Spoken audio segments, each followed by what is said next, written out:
Sidang jemaah subuh yang dirahmati oleh Allah, pertama-tama kami mintakan kepada seluruh jemaah agar dapat mengerjakan tabur amal yang telah disediakan.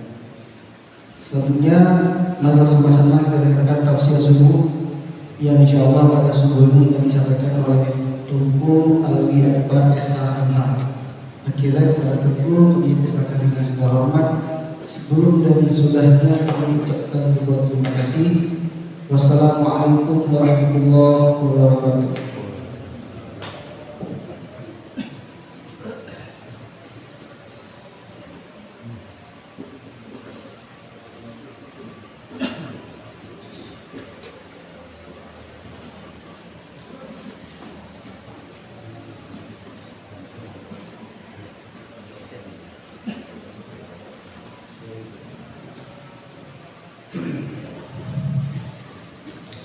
Assalamualaikum warahmatullahi wabarakatuh. Alhamdulillah, wassalatu wassalamu ala Rasulillah Sayyidina Muhammad ibn Abdillah wa ala alihi wa sahbihi wa mawala. Qalu subhanaka la ilma lana illa ma 'allamtana innaka antal alimul hakim.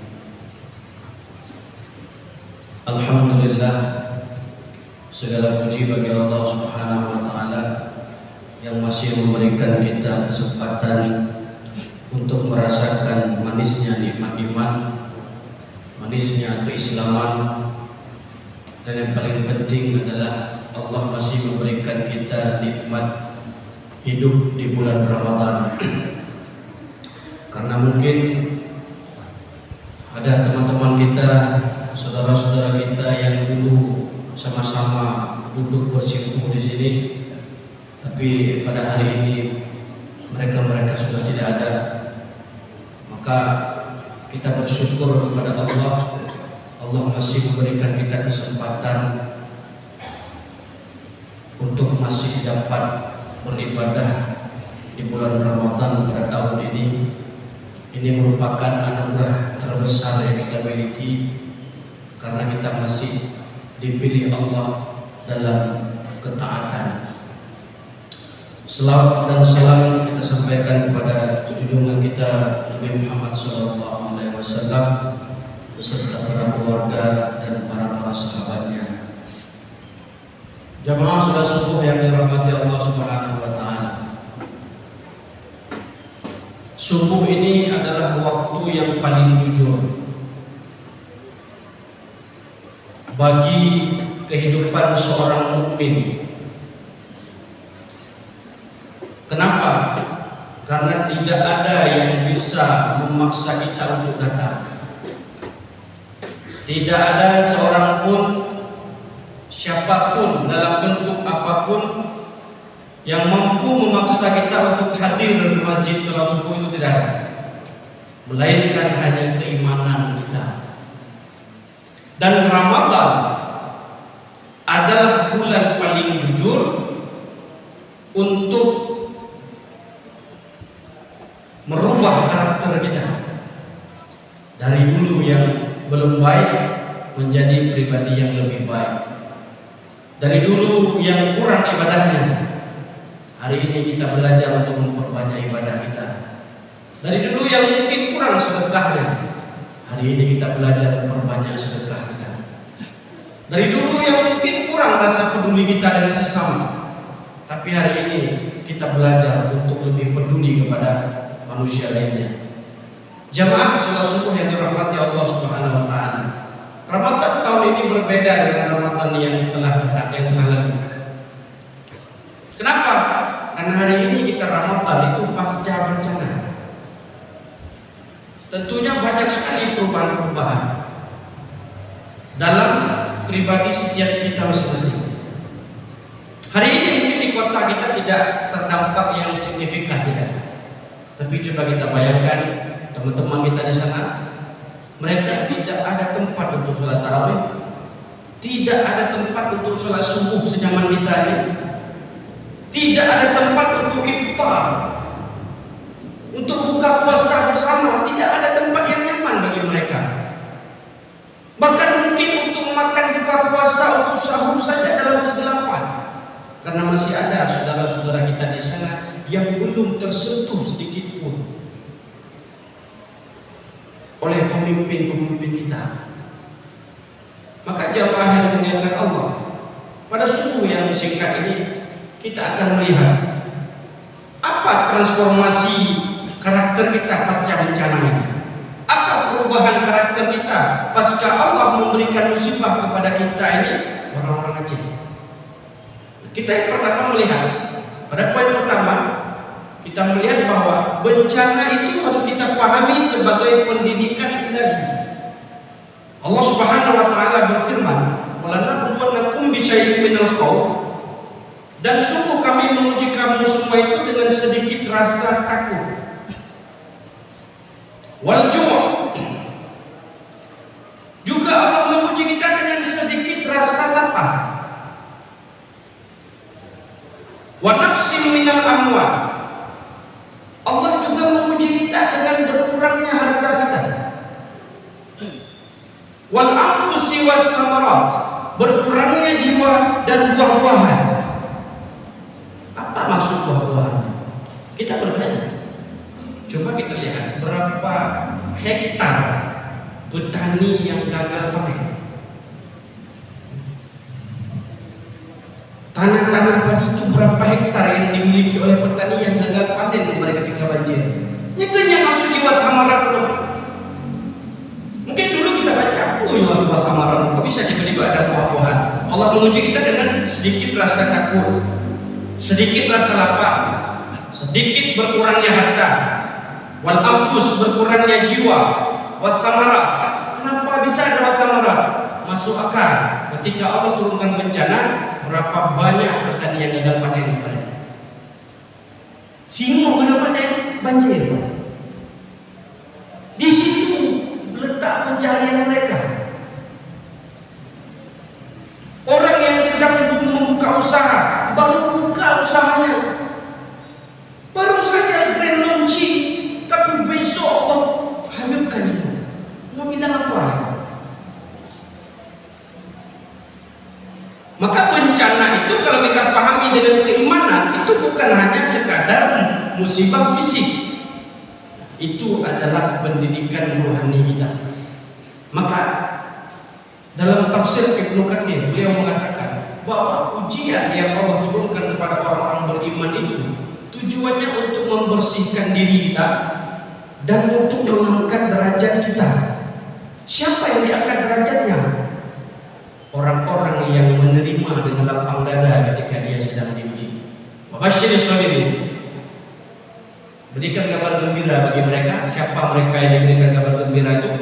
Alladzina idza asabatuhum musibah, yaitu orang-orang yang ketika dia ditimpa musibah, qalu inna lillahi wa inna ilaihi raji'un. Mulutnya itu masih mau mengucapkan, sesungguhnya ya Allah ini dari Engkau, sesungguhnya semua ini milikmu ya Allah, wa inna ilaihi raji'un, dan hanya kepadamu nanti kami akan kembali. Itu yang dikatakan sebagai pendidikan rohani. Kita di Aceh ini sudah banyak sekali merasakan musibah. Banda Aceh ini menjadi saksi besar bagaimana gelombang besar itu yang meruntuhkan kita semua.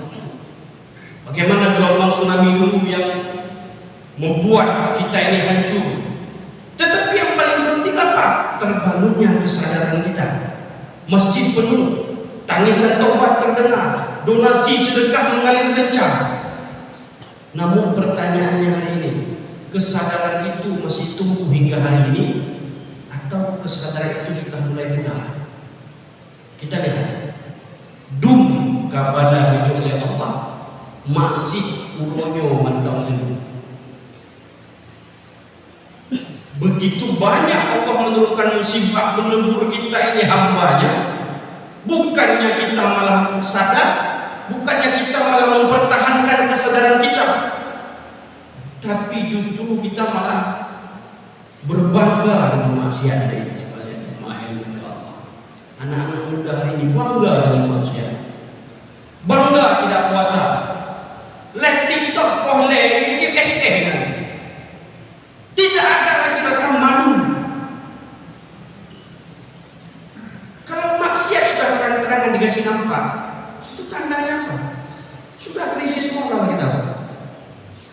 Orang pun sudah acuh tak acuh, nggak mau tegur, nggak mau urusannya. Kalau semua orang berpikir semua bukan urusan kita, apa jadinya bangsa kita ini? Di depan mata nampak maksiat nggak mau tegur, di depan mata nampak kemungkaran nggak berani bilang, alah bangsa urusannya. Kalau kita berpikir demikian, maka benar yang dikhawatirkan oleh Rasulullah nanti di akhir zaman, amar ma'ruf nahi munkar sudah tidak ada lagi. Semua orang nafsi-nafsi sibuk memikirkan diri sendiri, tapi nggak pernah memikirkan bagaimana nasib anak bangsa. Harusnya bencana itu menjadi pendidikan, menjadi peringatan bagi kita agar kita berubah menjadi pribadi yang lebih baik. Tapi justru hari ini mungkin kesadaran itu sudah mulai pudar. Apakah kita ingin Allah menurunkan musibah lagi? Tentu kita tidak mau. Sudah cukup ya Allah musibah yang Kau berikan kepada kami. Tapi sadarkanlah diri kita agar musibah-musibah yang itu tidak akan pernah terulang lagi. Jamaah sholat subuh dengan rahmat Allah Subhanahu wa taala. Pada poin kedua kita harus memahami Ramadan ini adalah transformasi karakter. Ramadan tempat perubahan karakter kita. Kita semua tahu tujuan Allah mensyariatkan puasa. La'allakum tattaqun. Semua kita tahu itu. Tujuan Allah memerintahkan puasa kepada hamba-Nya, sebagaimana Allah mewajibkan atas umat-umat terdahulu, ditutup dengan la'allakum tattaqun, agar kamu jadi orang bertakwa. Jadi jemaah yang dimuliakan Allah, puasa ini bukan hanya sekadar menahan lapar. Puasa bukan hanya sekadar menahan haus. Puasa itu latihan karakter. Coba kita lihat, perbuatan yang dihalalkan Allah diharamkan sementara ketika kita sedang berpuasa. Itu perbuatan yang halal, apalagi yang haram. Ya. Kita menahan marah agar pahala puasa kita tidak hilang, agar tidak menyakiti hati orang lain. Itu latihan karakter. Kita menahan ego kita agar tidak merasa paling benar daripada yang lain. Itu latihan karakter. Lalu apa jadinya jika orang berpuasa tetap mulutnya menggunjing orang, mulutnya tetap memfitnah orang, mulutnya tetap ngomongin orang, tetap temenak, tetap cemara? Apa yang dapat dari puasanya? Yang sebenarnya Ramadan ini sebagai pendidikan karakter, tapi tidak dapat perubahan karakter apapun karena kita tidak menjaga nilai-nilai puasa itu. Puasa-puasa itu nak-nak, puasa-puasa kengkok-kengkok, puasa-puasa cemecuh-mecuh. Puasa mecuh-mecuh. Jadi apa yang bisa merubah karakter kalau seperti itu? Maka Ramadan itu mengajarkan kekuatan, bahwa kekuatan sejati itu bukan ada pada harta, bukan ada pada jabatan, bukan ada pada pangkat, tapi kekuatan sejati itu ada bagi orang-orang mukmin, orang-orang beriman yang mampu dia mengekang, mengelola nafsunya. Jadi jika Ramadan berlalu, karakter tidak berubah, rugilah kita jemaah yang berkata Allah. 30 hari kita berpuasa, tidak ada yang berubah dari diri kita. Laptop bro tak tunduk tayang, tapi tidak ada yang membuat hati kita percaya. Tidak ada membekas apapun daripada puasa itu. Kenapa? Karena kita tidak menjadikan Ramadan sebagai sekolah karakter. Harusnya tiap tahun itu bertambah. Oh, tahun lalu ibadah kita nggak banyak, tahun ini harus banyak. Tahun lalu sedekah kita mungkin kurang, hari ini harus lebih. Tahun lalu mungkin zikir kita, tasbih kita masih berantakan, hari ini harus lebih. Tahun lalu mungkin nggak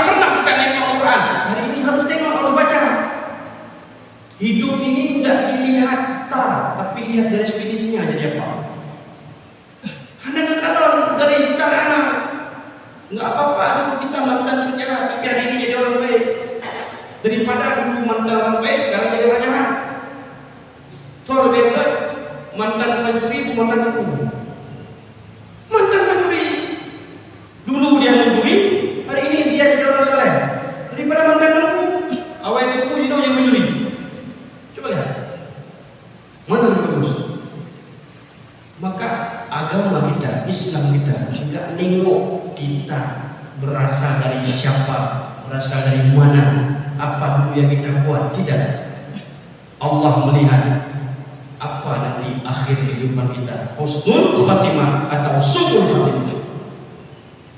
Jadikan Ramadan ini sebagai latihan pendidikan karakter untuk berubah menjadi yang lebih baik. Jamaah sholat subuh yang dirahmati Allah Subhanahu wa taala. Pada poin ketiga kita melihat bahwa yang harus kita pahami dalam Ramadan ini adalah ketika kesalehan ritual kita berubah menjadi kesalehan sosial. Kita rajin sholat, rajin puasa, rajin baca Quran, tetapi Islam tidak berhenti pada ritual-ritual seperti itu. Karena Rasulullah bersabda, khairun nas anfa'uhum linnas. Sebaik-baik manusia adalah manusia yang bermanfaat untuk manusia lainnya. Itulah konsep yang dikenal dengan maqasidus syariah yang dikemukakan oleh Imam Asy-Syatibi. Menjaga kehidupan ini dengan kemaslahatan. Artinya apa? Puasa kita, sholat kita, zakat kita, tasbih kita, zikir kita harus melahirkan kejujuran, harus melahirkan amanah, harus melahirkan keadilan, harus melahirkan kepedulian kepada sesama.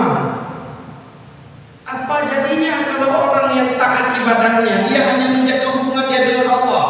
Hablum minallahnya bagus, rentuh nilai. Hablum minannas no. Murate nyo, tasmayang nyo, tapi ngomong pakai lagi.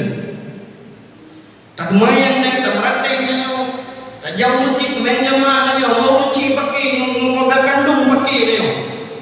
Dengan tetangga satu pun ada yang senang dengan kita. Apakah itu yang dinamakan dengan takwa?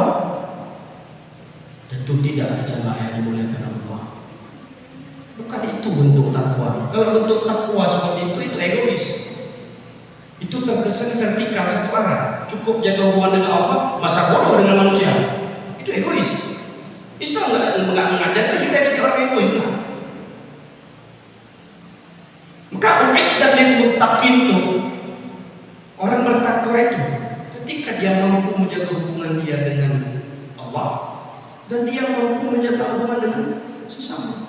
Harus seimbang keduanya, nggak boleh berat sebelah. Nggak boleh hablum minallah bagus, hablum minannas berantakan. Ada juga yang hablum minannasnya bagus, sering sedekah, temuan dia, ngondok, semua orang senang dengan dia, tapi sholat nggak ada masalah. Ya nak gaji, karena orang dia terlupa rumah, tapi ibadat baik, itu ibadat.